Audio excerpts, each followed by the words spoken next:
E aí, beleza? No vídeo passado eu falei que código pronto é código em produção sendo usado, certo? E acabou ficando um gancho de como que a gente faz para entregar esse software o mais rápido possível com a maior qualidade possível, né? Então nesse vídeo de hoje eu separei os 4 passos essenciais para você conseguir entregar o seu software rápido e com qualidade, tá bom? Então vamos lá. O desenvolvimento de software ele é um negócio assim muito abstrato, né? A camada de abstração que a gente trabalha é muito grande e o ambiente de incerteza ele é extremo, né? Então, quando a gente combina essas duas coisas, uma coisa é fato, você vai errar. Por quê? Porque a gente está trabalhando num nível muito alto, no nível meta. E olhando esse cenário, sabendo que a gente vai errar, a gente tem duas alternativas plausíveis aqui. A primeira alternativa é investir uma boa, assim, uma grande quantidade de tempo planejando minuciosamente tudo que a gente vai fazer. Então a gente vai analisar todo o cenário, a gente vai analisar o que pode dar certo, o que pode dar errado e vamos mapear isso antes de entrar para a batalha, de meter a mão na massa, né? E o segundo cenário é um cenário onde a gente abraça o erro e traz o erro como parte do nosso processo de trabalho. Então a gente já vai meter a mão na massa muito mais rápido, não vai dedicar todo esse tempo planejando, né? E a gente faz isso trazendo o erro como parte do processo, né? Vamos analisar o primeiro cenário. No primeiro cenário, a gente pode traçar um paralelo com a engenharia civil. Então, quando o cara vai construir um prédio, quando o engenheiro vai construir um prédio, ele vai, faz cálculos e verifica se tudo dá certo, se o terreno tem a fundação correta e mais um monte de coisa. Eu não sou engenheiro para saber o que a gente faz, né? Mas isso faz sentido na engenharia civil porque você não pode construir um prédio de 10 andares e depois descobrir que você tem que mover ele 1 metro para a direita. Você não tem como mover um prédio de 10 andares. Só que no caso de desenvolvimento de software, a gente pode, por exemplo, mudar o banco de dados de um software. A gente pode migrar todos os dados e mudar de Postgres para MySQL, por exemplo. Por quê? Porque o software é mutável. Como a gente está numa camada de abstração, a gente pode mudar ele muito fácil. Então não cabe fazer essa comparação, fazer essa equivalência de engenharia civil, de outras engenharias para engenharia de software, porque engenharia de software é diferente. E um outro problema que a gente tem nesse primeiro cenário é que os nossos recursos eles são escassos. O nosso tempo é escasso, é finito, o nosso dinheiro é finito. Então, quando a gente está dedicando um grande tempo, a maior parte do nosso tempo ao planejamento ao invés de à execução, a gente deixa menos tempo para a execução, menos recurso para a execução, e isso significa que é uma aposta altíssima, porque quanto menos tempo, menos a gente pode errar. Então, planejar muito significa apostar muito alto. Você tem esse recurso para apostar? Você tem esse tempo? Você tem esse dinheiro para apostar? Na grande maioria das vezes, não. Então, essas duas justificativas me fazem preferir o cenário 2. Abraçar o erro como parte do processo e começar a trabalhar validando hipóteses de uma forma empírica, entendeu? Mas aí como que a gente faz isso, né? O primeiro passo é definir prioridades. Porque uma coisa é fato, se tudo é prioridade, nada é prioridade.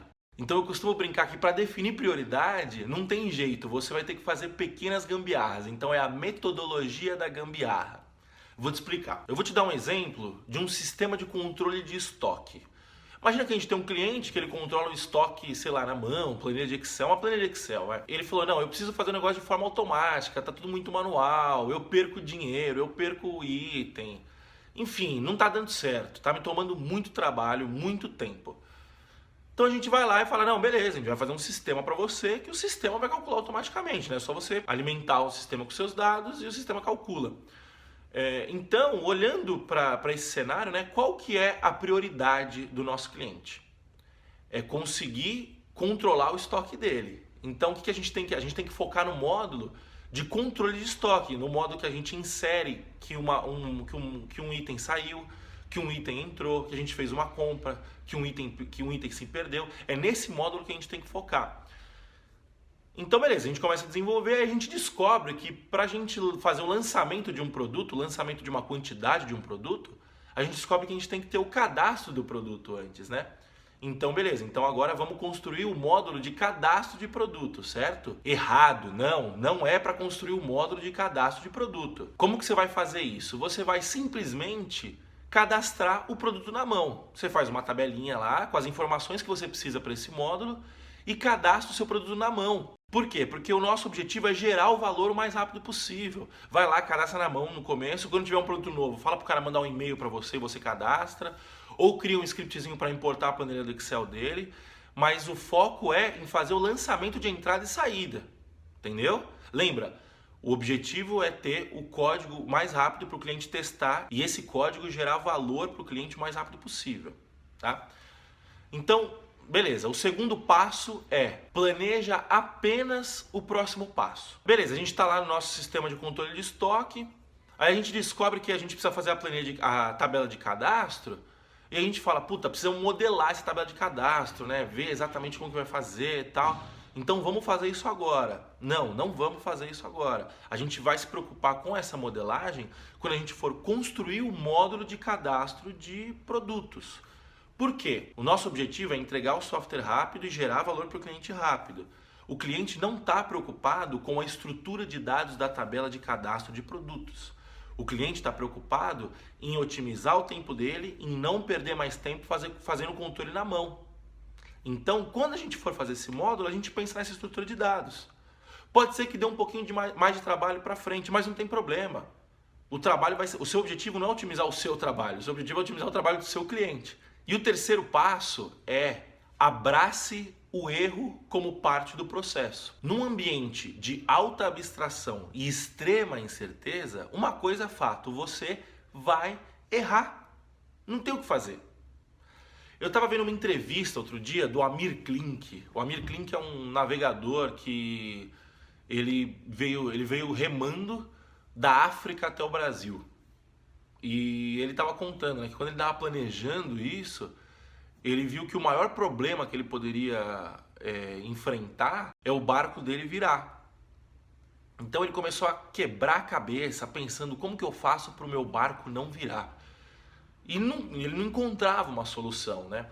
Até que ele foi falar com um amigo engenheiro dele e aí o amigo engenheiro dele falou o seguinte: ô Amir, o seu problema não é fazer o barco não virar. O seu problema é não morrer quando o barco virar.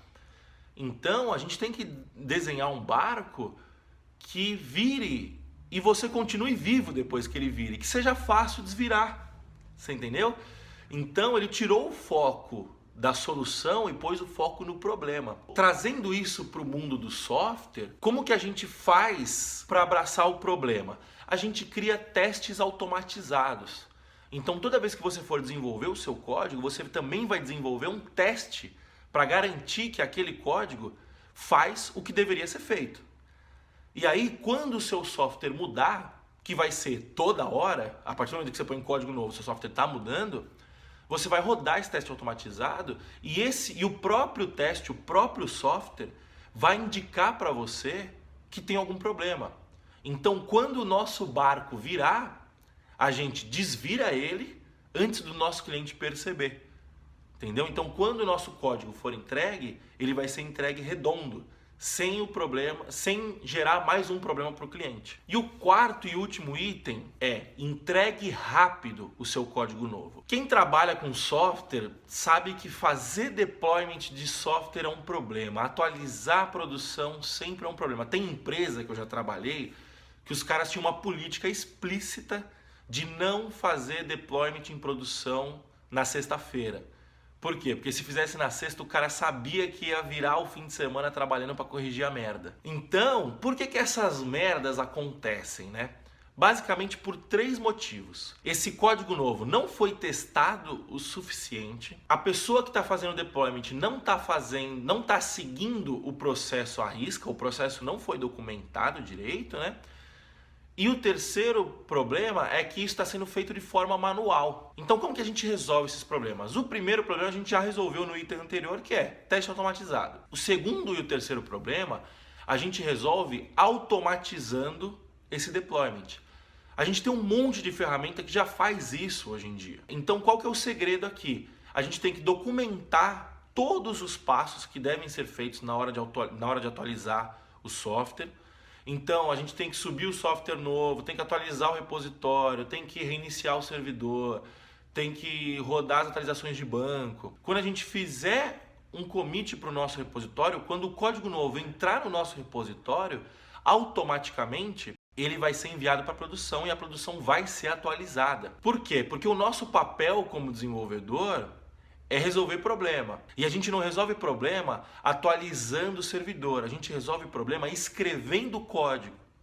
Atualizar servidor deve ser uma coisa que deve ser automatizada. Tudo que for repetitivo tem que ser automatizado. A gente é programador, porra. A gente trabalha para isso. A nossa função é essa. Com isso, a gente vai ter o recurso otimizado. O seu cliente vai ter o software mais rápido, você vai ter mais tempo para escrever software novo e todo mundo ganha. Aqui na Codivance é assim que a gente trabalha e, na minha opinião, programador bom tem que trabalhar assim. Programador que não escreve teste automatizado, programador que não atualiza produção automaticamente, não é programador bom, tá bom? Bom, é isso. Fala pra mim, você concorda, você discorda? Deixa o seu comentário aqui embaixo e vamos continuar a discussão. O meu objetivo aqui é traçar uma via de mão dupla com você e discutir pra gente melhorar todo mundo junto, tá bom? E se você tiver sugestão de pauta para novos vídeos, deixe seu comentário aqui embaixo também que eu vou ficar muito feliz em falar sobre o que você quer ouvir, tá bom? Então é isso, obrigado e até mais, tchau, tchau!